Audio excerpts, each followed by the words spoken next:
Hello, everyone. Good afternoon, and welcome to another episode here on Tales from the Wandering Scribe. I am your host, Gabriel Garcia, otherwise known as the Wandering Quill and the Wandering Scribe, and welcome to another author interview, my third episode today. Now, my guest today began writing in elementary school, where she would write about dragons and wolves.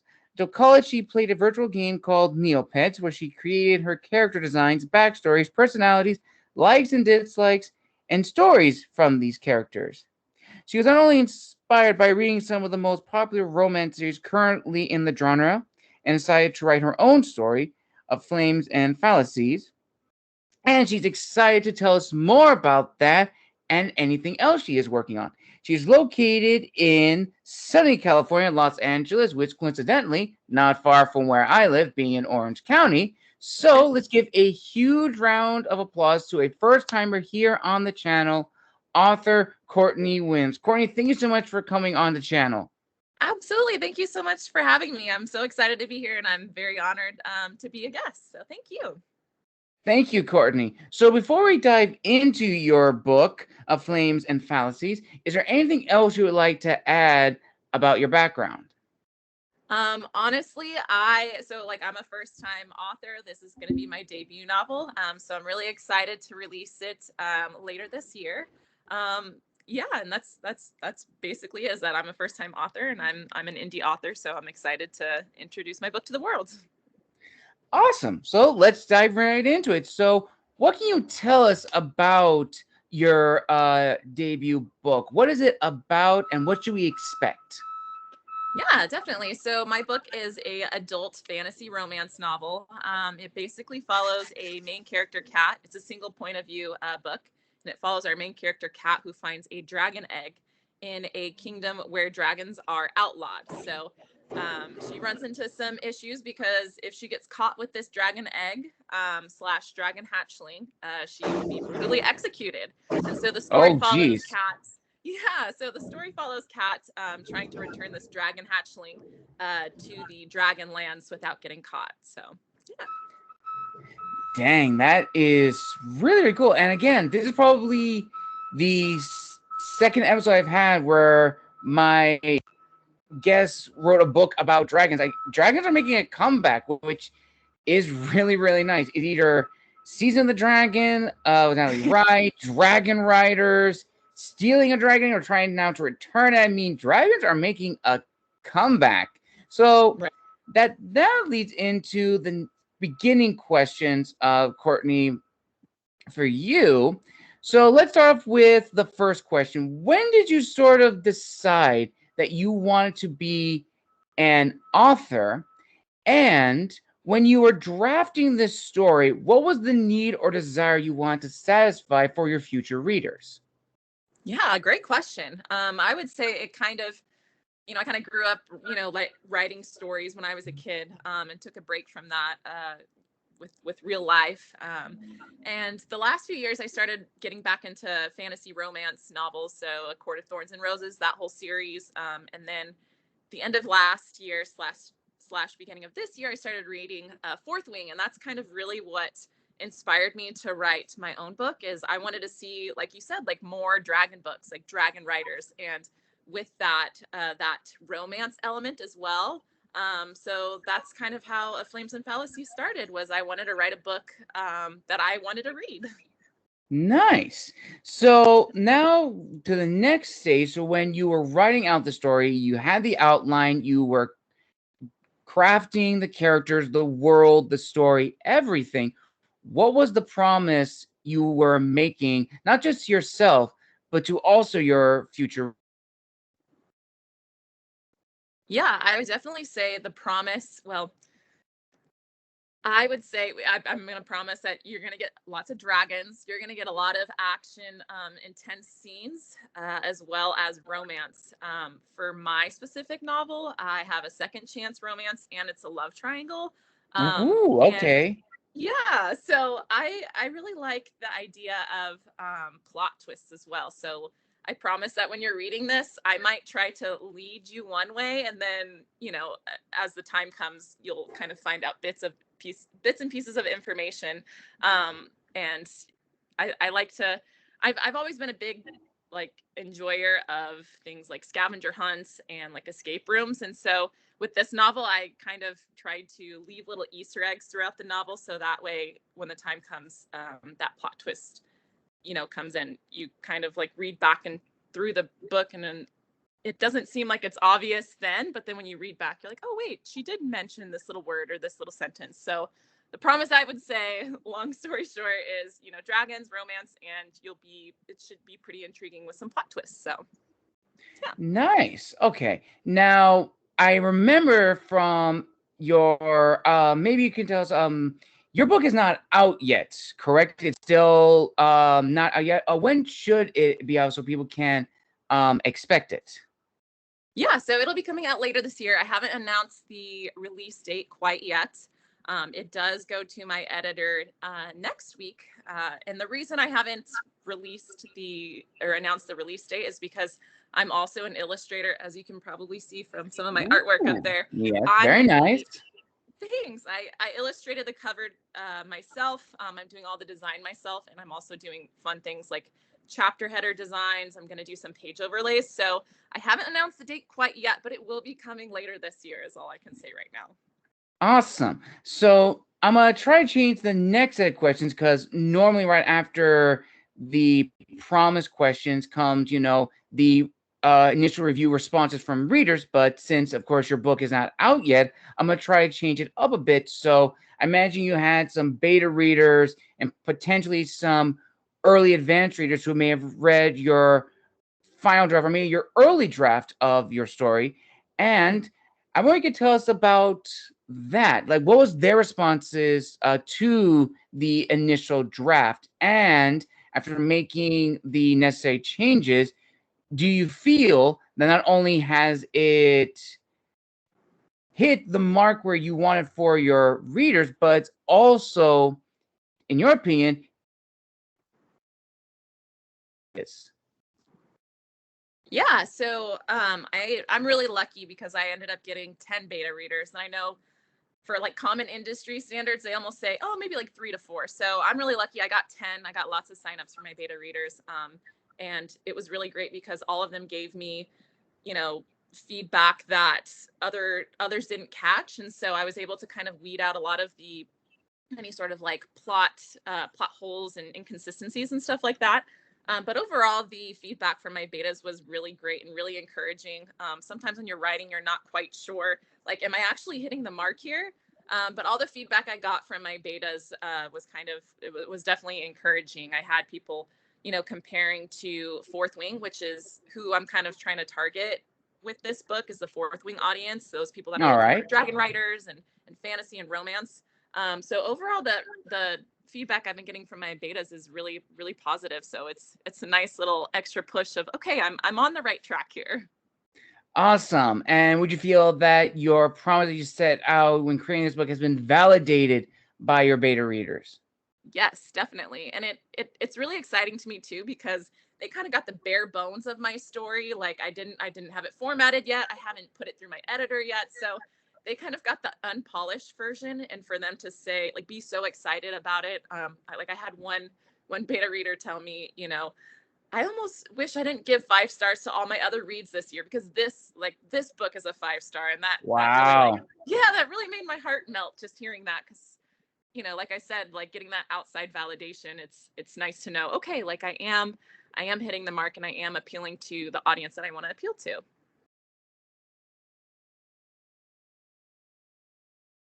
Courtney, can you still hear me? Yes.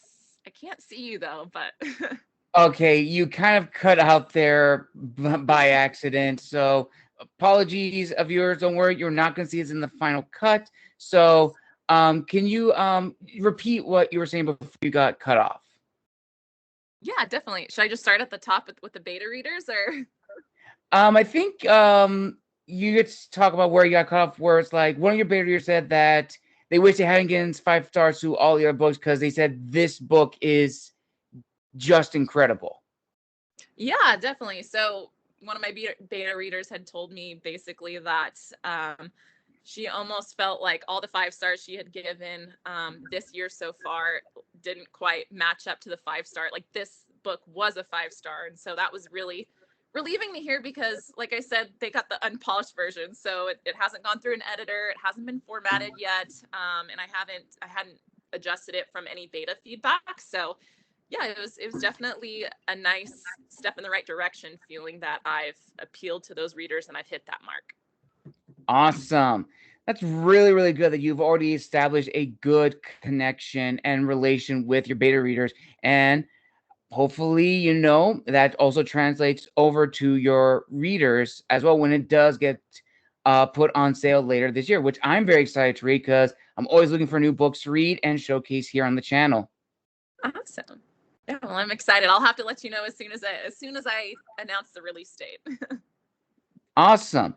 And that kind of leads into another popular question, which I've now added to my list of questions, which is a very important reflection. So, Courtney, as I'm sure you would agree with, being an author is rewarding, it is exciting, but it's also a very lonely job, a lonely business, putting hours and hours into a passion project, which I assume for you, your book is probably taking many years over a series of revisions to get where you feel that this is where I want the story to be and to continue in future books. And when you finally get the editor, working with the editor, getting the artist and everything, and then putting it out there on the digital stage, you're at the mercy of the masses if it's going to hit the audience that you want. And then, of course, that voice of imposter syndrome really nails in and kind of talks into your ear saying you shouldn't be in this industry, or you're really trying to compete with so and so. So for you, Courtney, have you ever had those moments of imposter syndrome? And if you have not, what has disciplined you to continue writing and tell this story? Because this story is important to you and you want to share it with the world because you are an author.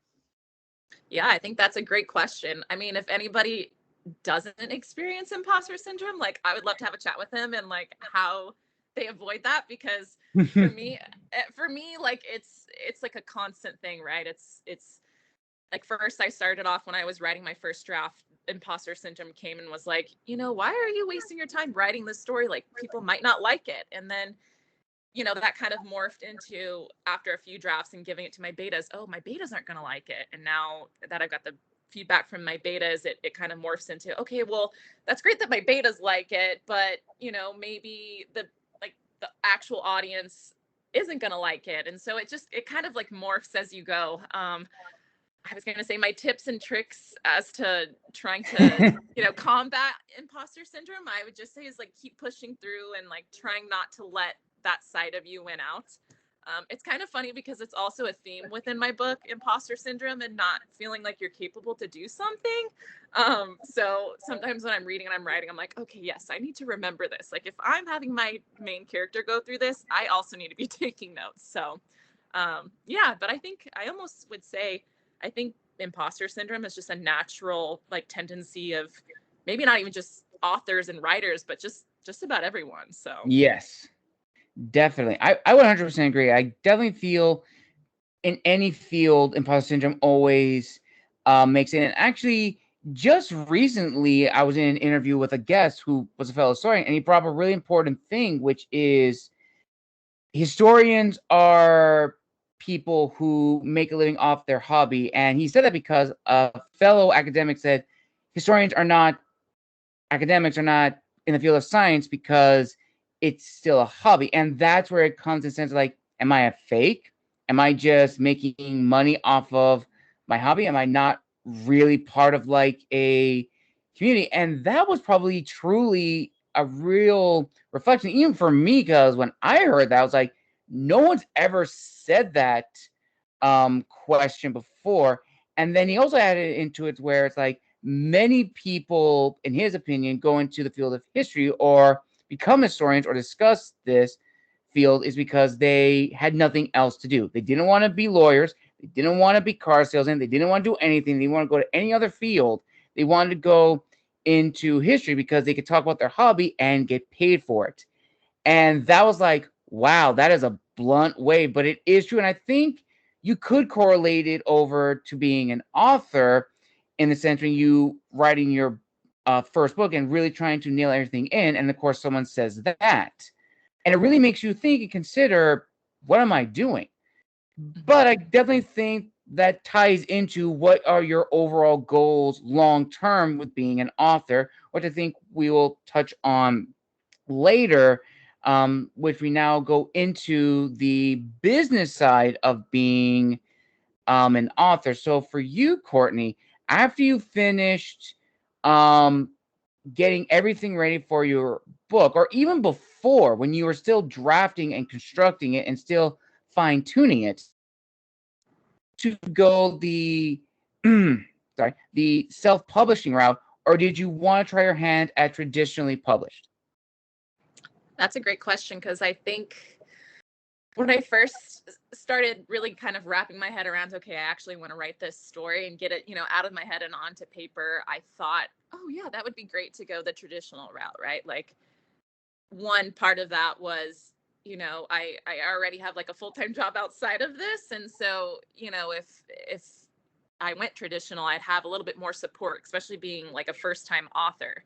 But then the more Right. I kind of thought about it, I really love the idea of creating something my own, like whether that's through the design and marketing aspect of everything. And so I kind of morphed from wanting to do traditionally published to self-published, and really like taking, ownership of everything that comes of this is all because of, the work that I do. So Right.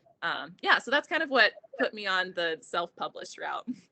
Nice. And then kind of leading into the next question, which I think you may have touched on it earlier, where you wanted your book to sort of reach the audience, which I believe the book you said was the fourth wing. You were trying to target the market of the fourth wing audience, which I think is very important for any author when doing marketing, is really finding your audience. So for you, Courtney, in your own experience, how important is it for an author to truly understand the audience and who they're writing for? Are they writing for a broad audience? Are they writing for a specific audience? Or are they writing for an audience that's already part of a different book or a different series of books? So I wonder if you could tell us more about that from your own experiences. Yeah, definitely. I think for me, I would say it really started off with wanting to write something that I wanted to read. I would kind of consider myself as part of that fourth wing audience. And like I said, I saw like a need and people really wanting to look for that dragon romance fantasy book. But I think a lot of authors, what I would suggest is it's tough, because I would say try to write it for yourself. If you have the goal of like, okay, I want to make it full time and I want to hit these certain goals of like sales and stuff like that, then maybe you can start really, really, honing in into like what audience you want to target. But for me, like I am trying to balance writing for my audience and writing for me, Right. because I feel like if you get so lost into writing for an audience, you might lose like your passion for it. And sometimes that can kind of come through your words. So, Hmm. um, and hopefully that's not under promising, right? Saying like, oh, I'm only writing for myself. I am keeping my audience in mind. But I am still keeping that passion of like what story I want to tell behind it. Definitely.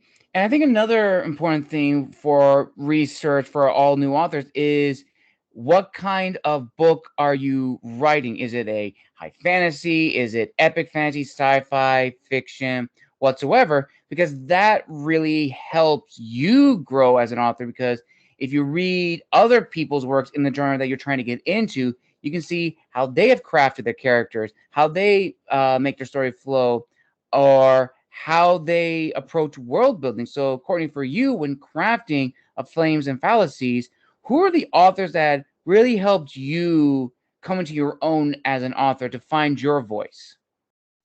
I would definitely say Cassandra Clare. Like, I started reading her books when I was in high school with her whole Mortal Instruments series, and that kind of really kick-started the fantasy genre for me. Like, I just was so engrossed in this new world, and that's like an urban fantasy setting. And my book isn't urban fantasy, but it really kind of kickstarted the whole fantasy genre for me, and I kind of branched out to her other series. And then I would say Rebecca Yarros as well. I mean, she's kind of like the main reason that I started writing a Flames and Fallacies was because of the Fourth Wing series. So, yeah, if I had to say two authors, I would say Cassandra Clare and Rebecca Yarros. Awesome. And I definitely think that is a part of research that I don't think a lot of authors really take into consideration. Read for the genre that you're trying to get into. Yes, reading is important, but if you're trying to get into a genre or a market that you know is successful, read the books that are making the waves, that are making the headlines. See what they are doing. And you don't have to copy or imitate them. You can just see how they craft the story, which I definitely think leads into another important question, which I definitely think is important, which is writing for clicks and writing for trends. And I ask this question because I definitely think it's the one thing that a lot of new authors can really get swept into when they see the newest trend that's happening in the book publishing world, whether it's trying to copy Star Wars or trying to copy Dune because the movies are so successful now, or trying to copy dragons or like anything, or trying to do anything and trying to meet that. But then you run into the error of, is this your best work, or are you just trying to be part of a market, which you have no idea by the time you finish your story that market's going to be there. So for you, Courtney, I was wondering if you had any thoughts on sort of writing for clicks and writing for trends, because some authors who I've had on the show say that if you can do it, if you can meet that trend, you're good. If you can't meet that trend and you know you're not going to go through it, don't do it. Write for the trend that's going to come back in a few years, or research what are the most popular trends that have the longest runtime in the book publishing world. Yeah, I mean, again, I think that's all great points, and it kind of ties back to your earlier question of like, do you write for yourself or do you write for your audience? And so I think that Right. kind of goes, yeah, it kind of goes hand in hand with writing for trends because, as you said, I think other authors too might talk about how you really have to time it if you're going to write for trends, because if you're too late, you miss that boat, and then you invested all this time and resources and energy into writing a book that isn't trendy anymore. So like for Right. me, this might play into the dragon trend right now with Fourth Wing, and my book will be releasing between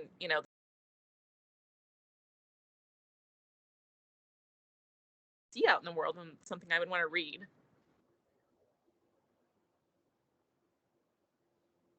Uh-oh, are you there? Okay, yeah. So sorry, you Worries. cut out there right in the center. But before you got cut off, you're talking about the placement of, I believe you're saying about your book, how the one author's book came out in one part of the year and the other came out in, like, I think the earlier part.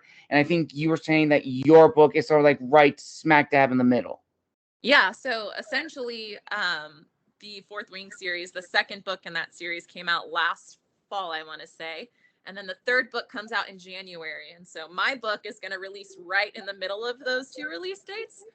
So writing the trend a little bit, but I'm also, again, trying to write a story for myself versus, trying to just ride that trend and be trendy, so to speak. Definitely. And I definitely think I'm going to ask, well, bring about this thing, which I don't think I've ever talked about on the show, but I definitely feel it is important, is also the placement of the pre-order, which I didn't really take in consideration, but the placement of the pre-order is important because that's usually, it's like movies, viewers and listeners, where movies try to get like the market. It's either the springtime, the summer, the fall, and then Christmas time. And Mm-hmm. then movies, either independent or big budget, they really have to find out their placement because one, two things can happen. They could be part of the big wave of like sci-fi. If you're a sci-fi movie and it's in the summer with a whole bunch of other sci-fis, you may have a chance. But if you're not in any of those categories and you're in one field, you really have to really market your film the most to get viewers. And that's the same thing with the book too. Marketing is important. And I definitely think that's probably the one thing that a lot of indie authors struggle with. I still struggle with too. When I published my first two books, I did nothing for marketing. I did like a few things, and that was it.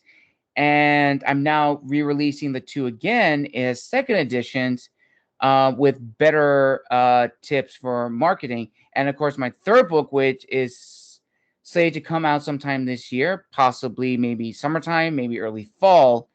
I'm doing a whole bunch of marketing to gear up. I have a street team already lined up to uh, gear, and it's a lot of time, it's a lot of planning, and it's a lot of organization. So I guess this new question for you, Courtney, when did it sort of hit you that you had to be a businesswoman when it comes to marketing your book as opposed to um, being an author? Because I definitely think those are two different sides. You can be the author, and once you finish that part, that side of you is done. Now comes the business side. Now comes the businesswoman.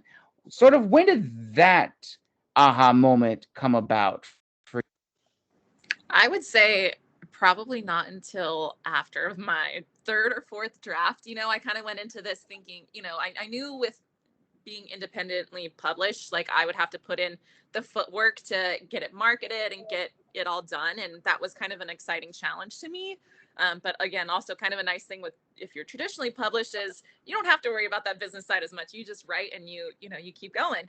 But I would say, yeah, for me, it didn't kick in until after the third or fourth draft when I was like, doing a lot of research of like, what's the right steps after I get beta readers. I need to do ARCs. I need to do pre-orders. I need to figure out a release date. Do I release in August? Do I release in September? Is this, weekday a good day or not? And so it probably really didn't kick in like the full width of how much I would have to put of like work and research into it until like my third or fourth draft, when I sent it out to my beta readers and started thinking about what my next steps were for the marketing plan up until release right? day. So yeah.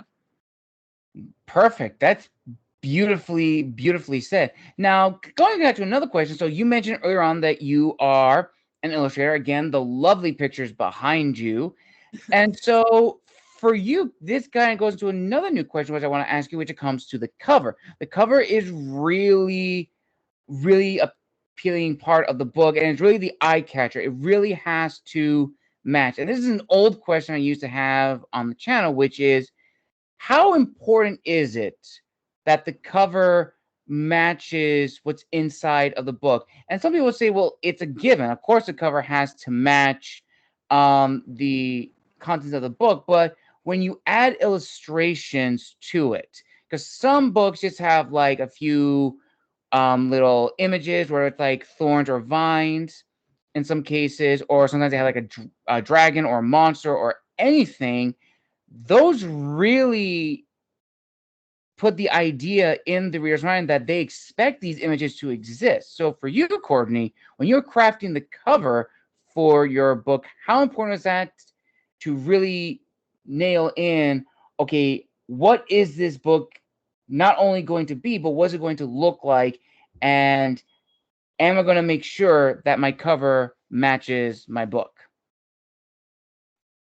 I mean, I think we all probably know the saying by now, right? Like, don't judge a book by its cover. But the fact is everybody judges a book by its cover. Right. Like when you're walking around in a bookstore or Target or Walmart or wherever you get your books from, the first thing you're going to look at is a book cover, and that's what's going to make you stop and think, huh? Like, I want to check out the blurb, and the blurb is kind of what gives you more of like I don't want to say a full picture, but a better picture, I guess. And so Right. I think it's really important to kind of capture your genre specifically, and maybe little bits and pieces of, what's in your story and in the cover design. And so with my cover design, it took me a while. It took me a few months to kind of think about like, what do I want to show on the front of the cover? Well, dragons is easy, right? Because dragons is one of the biggest pieces of my story.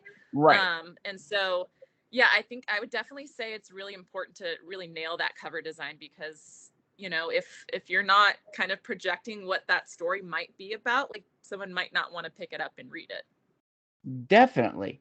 And I guess it kind of leads into like the last important question of the business side, and probably the most important question I've added to my list. So, okay, I'm going to give context for this question first because it's a big one. So, a year ago, I had on the channel author Natalie Wright, who wrote Season of the Dragon. Now, for viewers who know who I'm talking about, I met her at the LA Festival of Books last year. An amazing author, amazing person. And her book, Season of the Dragon, was her 7th book. I didn't know that at the time. I thought that was her first book, her debut book, because she had a wide range of success. But in our interview, she said that it was her 7th book. And I was like, your 7th book? And that's when she explained that she had been writing for a long time. And up until her 7th book, she had wrote 6 books, tried to get traditionally published, trying to go self-publishing. Didn't necessarily work out. Her 7th book got her the notoriety, the acclaim that she was looking for. She still had to work, still had to mark, still had to do all of that stuff, but it was the 7th book that got people's attention. And that led to a pearl of wisdom that I think every author should know.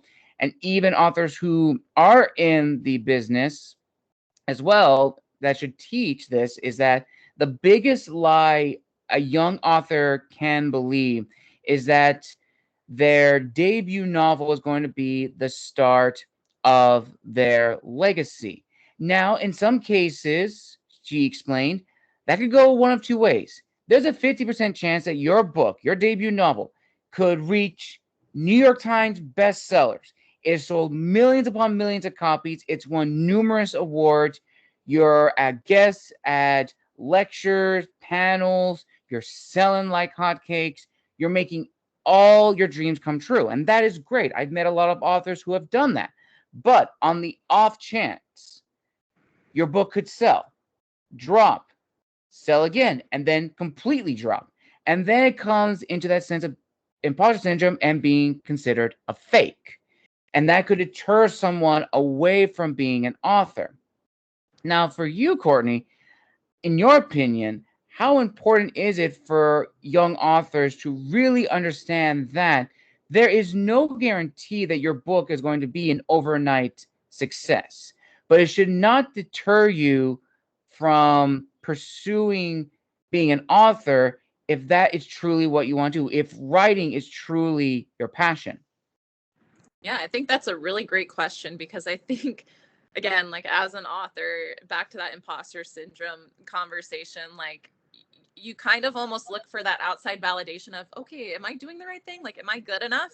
Um, and I think at the end of the day, and hopefully I'm not shooting myself in the foot here, but I think at the end of the day, like you're gonna start off like nobody starts off as an absolute like pro with these like incredible, like you have to keep working at it. And so I think sometimes you have to just put your head down and kind of keep your passion at the forefront of why you're doing this. Like it's great to get that external validation of sales, like look at how many pre-orders I have or how many sales or Right. how many pages that have been read on, you know, Kindle Unlimited, so on and so forth. I think it's just important to kind of focus in on why you started writing in the first place and like why you enjoy it, and then also just continue to like work on, you know, on future books and like how you can improve your craft.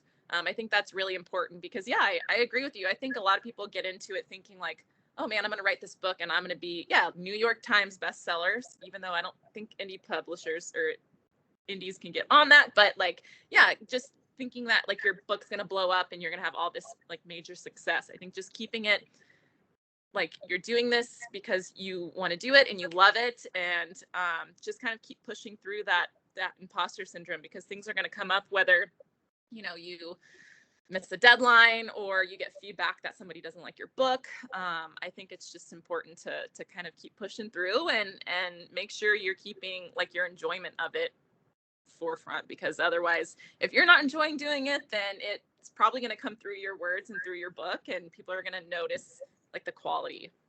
Definitely. And this goes back to what I was saying earlier, viewers, is that what are your long-term goals being an author? Are you wanting to be an author to make money off of your books, to live off of it? That takes a lot of time and effort, and it's going to be difficult. It's going to be hard.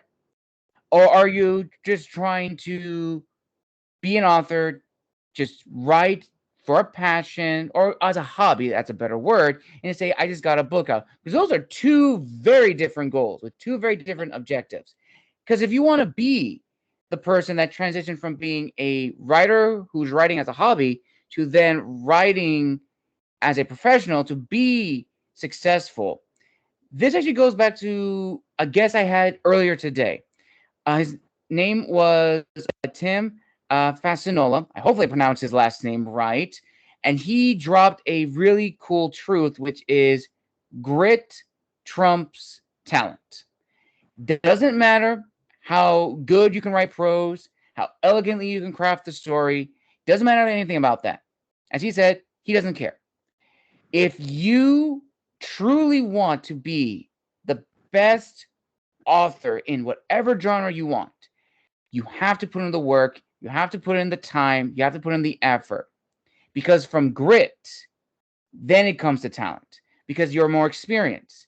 You know what you did wrong the first time. You know what you can improve on. And you know what works. You know what your readers like. And that is how you grow your readership. Because just like being a historian and an author, you really have to consider and really take a hard look at the field you want to go into.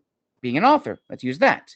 If you look at an author that you admire and you see what they go through and you want to go there, you have to really understand all the trials and tribulations they went through to get where they are. And if you can say that I'm going to be him, but I'm not going to make all the mistakes, you're just saying nothing. Because if you're not willing to accept the trials that he and any other person goes through in that field, perhaps being an author or being a historian or whatever isn't for you.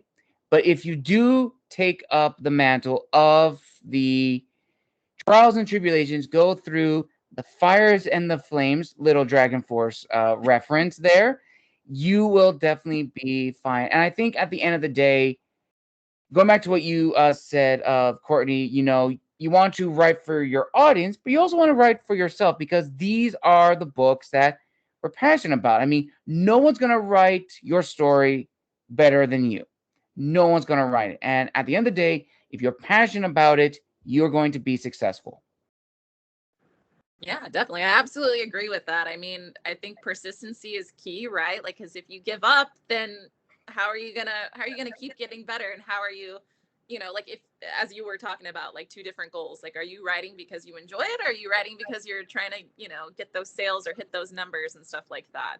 I think there's two different, authors when it comes down to that. If they're just writing it for enjoyment or they're writing it to try to, you know, make make sales. And I think it is great, right? Like if you have that passion and you enjoy writing it and the sales come, like that's awesome, right? I think that's probably what all of us want at the end of the day. Like Yeah, we want to produce something that's quality and that people really resonate with.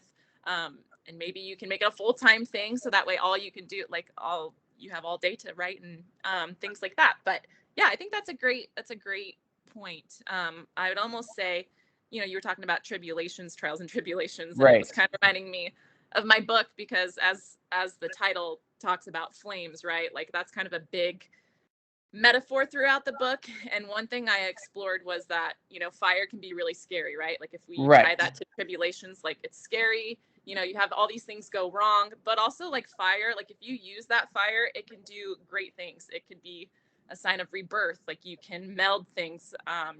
There's just so many it's a source of light. So I would just encourage whoever's, listening in on this, like don't let the trials and tribulations discourage you. Just try to learn from them and keep pushing through. Definitely. And before we go into the last three questions, okay, I want to hear your thoughts on these two things that I've learned as an author. So, when I began my author's journey, there was this one phrase that an author said to all of us at a workshop, and it is writers are liars, cheaters, and thieves.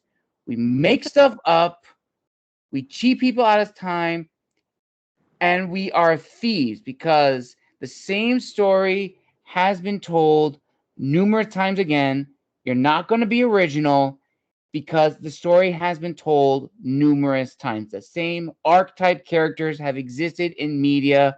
No matter what genre, they always exist. And that was like, huh, That's a really important thing. But now, a few years later after that, another author said this, which is, as a writer, depending on what genre you want to be in, fiction or nonfiction, I've always lived by the three E's, and I've adopted them as well, which is educate, entertain, and enlighten. And it depends on the book that you're writing. Of course, as fiction authors and authors in general, we want to entertain people. We want to have them find enjoyment in our words. But then when it comes to the educate, you can educate your readers on themes that are important. And some authors weave themes of real life into fiction stories, which work beautifully. And then the last one, which is enlighten. And that is ultimately the best thing. And that's what we see in fiction media and comic books that are really powerful, that have resonated over time. So I was wondering, Courtney, if you had any thoughts on that and if there's any truth to either side. Yeah, I mean, I think there's truth to both sides, right? I don't think necessarily, one's wrong over the other. I do agree that I think some people might get stuck in the idea of like, I have this completely original idea that nobody's ever thought of, but the fact of the matter is that even little pieces in your story are probably inspired by something else, whether you actively know it or not, and it's going to tie into, remind people of different things. So I definitely agree with the truth of that. And then on the flip side, I also agree with like educating, right, and enlightening, because I think it's important to, yes, entertain people and take them out of their everyday real life. But for me, Right. like I really wanted to weave in some pieces that hopefully resonate with people and that they can take into their everyday life. So for example, in my book, Kat really struggles with a lot of like self-doubt, and she doesn't feel like she's capable of doing all these hard things. Which is funny because a lot of people talk about sometimes they themselves get intertwined with their main characters. Right. I personally, back to imposter syndrome, like I struggle with that same thing. But like throughout the story, kind of planting those little seeds of like trying to speak to your reader and encourage them and enlighten them as to how they can maybe accomplish their, dragons in their life, so to speak, and like how to kind of get through the everyday life and everyday struggles. So Definitely. That's beautifully said. 100% agree, Courtney. Thank you for sharing that, which then leads to the last three questions of this interview. So I'm going to combine, well, actually, no, I'm not going to combine, I'm going to do them individually. So for you, Courtney, in this journey of yours up to this point, who have been your biggest supporters in your life? I would definitely say my husband. So I'm a mom to a toddler. And so when I'm not working, she's here, and he's been really supportive in helping me get the time to write or get the time to, research like what I need to do, what the next step is, to do all these illustrations and whatnot. So I really have to shout him out because he's been super supportive in giving me the time and the space to really sit down and dedicate the time to this story. Nice. Is there any indie authors that you've met in your journey who have really helped you and gave you tips and tricks? Yes. And it's funny because I was just talking to some authors last week, and just little tidbits here and there of like, hey, did you do pre-orders, or like, how did you handle international shipping and stuff like that? So I've noticed like the at least the Bookstagram, I'm on Bookstagram. Like that community is very like warm and inviting and welcoming. Yes. Everyone is very open to any sort of questions. Will give you any sort of suggestions or advice or feedback. And I feel like that's very valuable, especially as a first time author trying to come out with their debut, novel. Like I'm trying not to make any mistakes and trying to make sure I cross all my T's, dot all my Right. I's. So yeah, there's definitely been a few that I've been able to talk to over the last few weeks. That's awesome. And then going back to what you said earlier about validation, have you ever gotten a sense of validation from the indie author community who were part of your barriers, or maybe you just gave them your story as an early draft because you say, "Hey, I want your thoughts on this," and that kind of is important. I ask this question because you can go into any field with all the knowledge you have and do great is one thing. For peers in that industry to recognize it and to give credit where credit is due is something that is good. But then I'm going to add on another thing to it, which is whatever you're working on, project, book, paper, whatever, should not be tied to your self-worth as a person. I definitely think as being authors, especially, we attach ourselves to our books. And we shouldn't necessarily have that deep attachment to the point where it's a reflection of our self-worth. So do you have any thoughts on that, Courtney? I mean, I think I definitely still struggle with it because I'm like, man, if I don't get like that positive feedback and stuff, like I'm a terrible author, and maybe I should give up and stuff like that. But I think at the end of the day, I'm like so much more than just an author. Like I'm a daughter, I'm a wife, I'm a mom, I'm an illustrator. I do all these other things and have these other hobbies as well. And so I think I always try to slow myself down when I start going down that path and think, like, again, this is something I'm passionate about. And if you look at even like any sort of like big famous authors, if you go to like their Amazon or Goodreads or whatever, it might be your favorite book in the world. There will still be reviews of people that think it's like the worst book ever. Yes. So sometimes I read that to be like, okay, like not everyone's going to like your book. And so I think it's important to not tie your identity to being an author so much, because then it might just drag you down if you get that one bad star, one star review, that one bad review. So yeah, I think it's important not to tie yourself too deep into that. 100% agree, Courtney. 100%. And now we arrive at the final question of the interview, and it's probably the most important one. So, with everything you are learning about the industry and hope to continue to learn about being an author, what is your word of wisdom to future authors who want to get into this industry?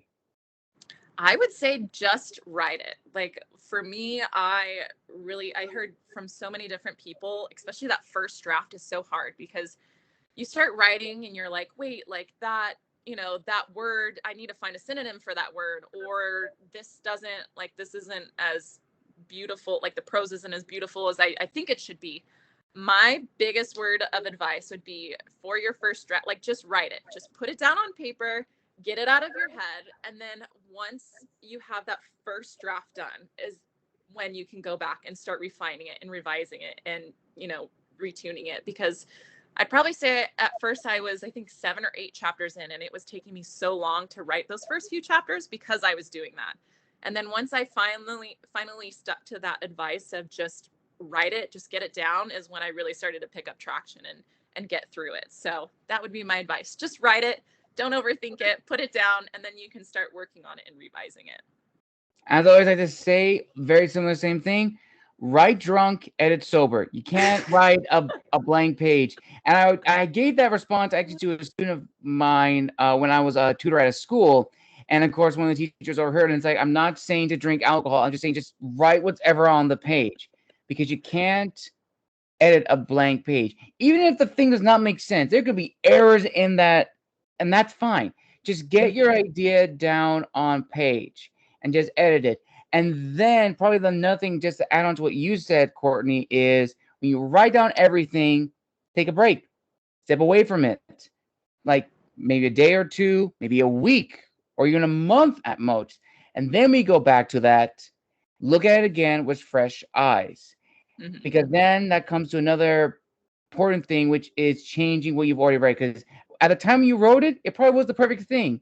But then looking back with a clearer perspective, it may not. There may be some parts that you want to remove, and that is okay.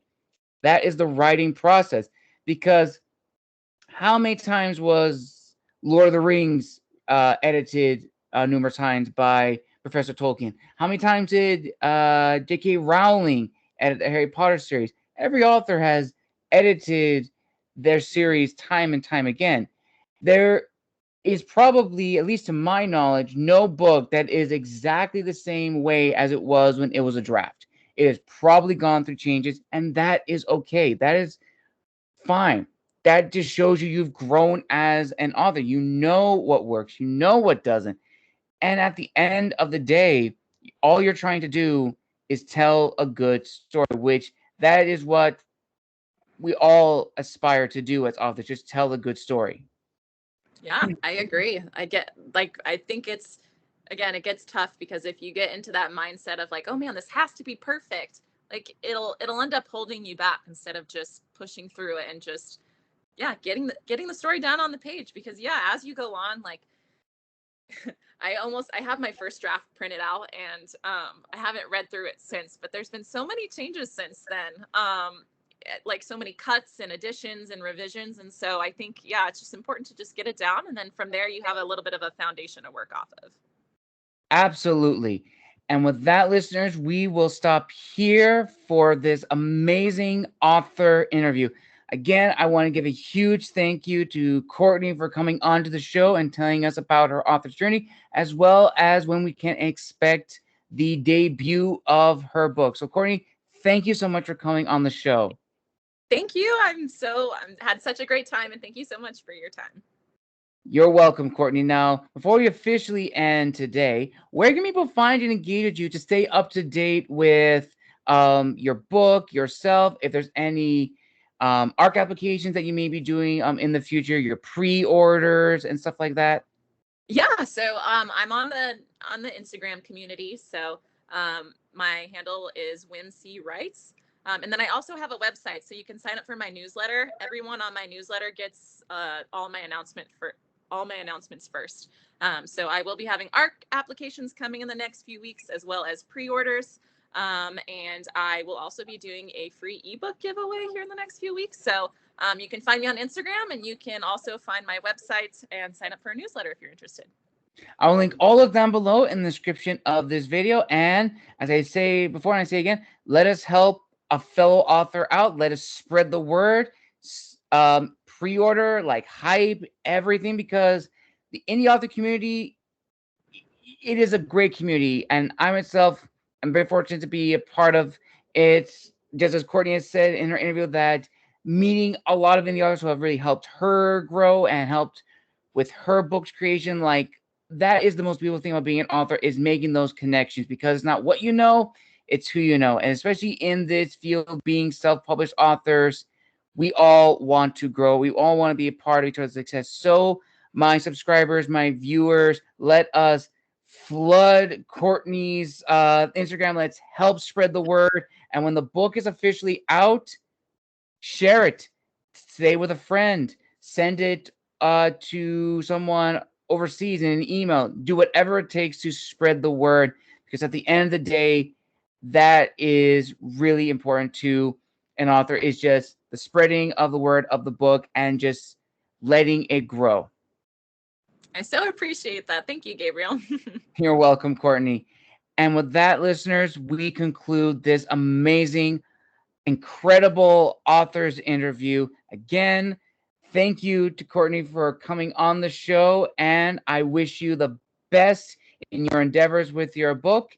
And hopefully, I can have you back on the show, possibly for maybe a sequel or maybe something new. We'll just have to wait and see.